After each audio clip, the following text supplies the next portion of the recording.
I just want to be great. So the fall camp was really good. A lot of hard, productive work.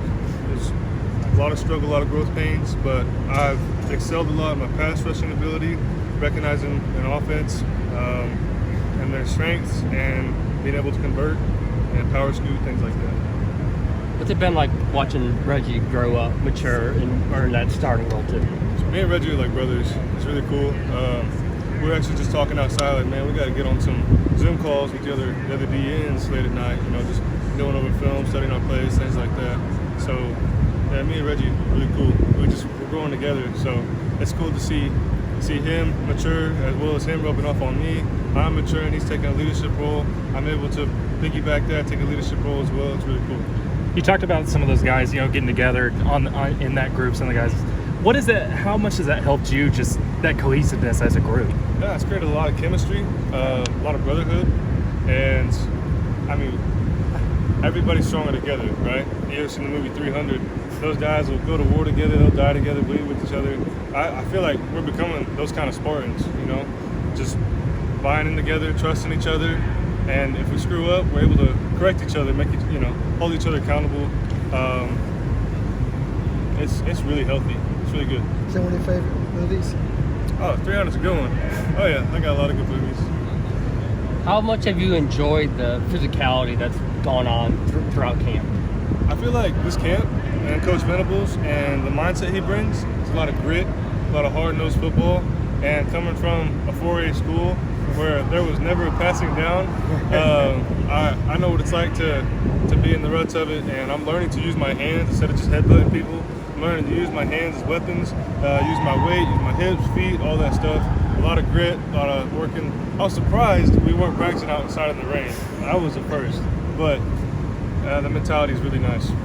How intense is Brent in practice, a former linebacker in college? As intense as he is in every interview, and as long as he talks in every interview, that's how intense he is in the field. So if we've got a few periods, it don't matter if the scheduled practice is done, we're gonna keep going, because it's all about getting better, using our time. He always talks about the analogy, he has an hourglass that he brings to every meeting. And he said there's sand running down that hourglass. And he said we don't get time back. Every hour is valuable, every moment's valuable. So constantly turn that hourglass over and over, but we never get it back. Also, Reggie being one of your teammates is helped you get better. I wonder what the dynamic is with some of your former teammates who are now in the NFL. Just you still pick their brain often, and there's some guys you still need to talk to. I actually don't talk to a lot of them. Coming in as a freshman last year, those guys, they had, the old guys that had it figured out, knew what they were doing, aspiring to go to the NFL. So I don't chat with them a whole lot. When I see them, I get to hug them, dab them up, ask how they're doing. But I bet that they really like coming back and seeing that it's in good hands and it's growing, Like, just like going back to old high school, and seeing like, wow, they got something rolling here. It's comforting. So I bet those older guys are, they're happy with what's going on too. What do you see R. Mason Thomas coming along in the summer and find his way up in the depth chart? And I'm telling you, R. Mason is somebody that y'all got to keep on your radar. He is the fastest dude in the room right now. Came in, he was 17 years old just like a week ago, and he's faster than all of the DNs. He picked up the playbook like that. He's just agile. He's one of the lightest dudes in the room, and he's one of the toughest dudes in the room. Just being able to use leverage, technique.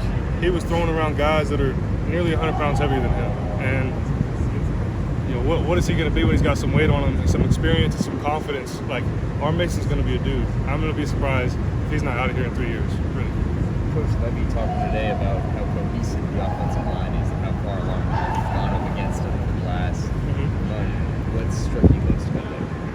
O-line, they're a very smart group. A lot of call-outs, a lot of communication. They have great footwork, great technique, and Coach Levy, Coach Beatenbow, they know what they're doing. And us on the D-line, it's been really nice to go up against that because we know we're going against some of the highest caliber O-line right now, and it's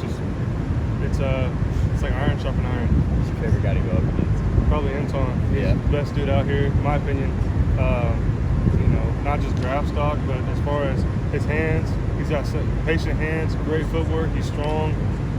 Technique is unmatchable right now, and to go against that all the time is only going to make me better. And I get whooped. I get whooped, but it's going to make me better.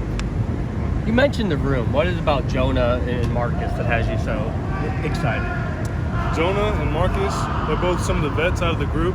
They got a ton of experience, a ton of strength and speed. And when ice has got to be broken in the room and the older guys recognize we got to grow, it's Marcus and Jonah that speak out first. And they're all about the cohesion of the group, trying to plan, hey, let's go sort of talk golf, or let's go eat, or let's go hang out. They're really like the bread and butter right now. And for me and Reggie to be called up to be, okay, you're starting, it doesn't mean we're going to play more than them. They're going to be right behind us. They got our backs just like we got their backs. So, yeah, it's all about team.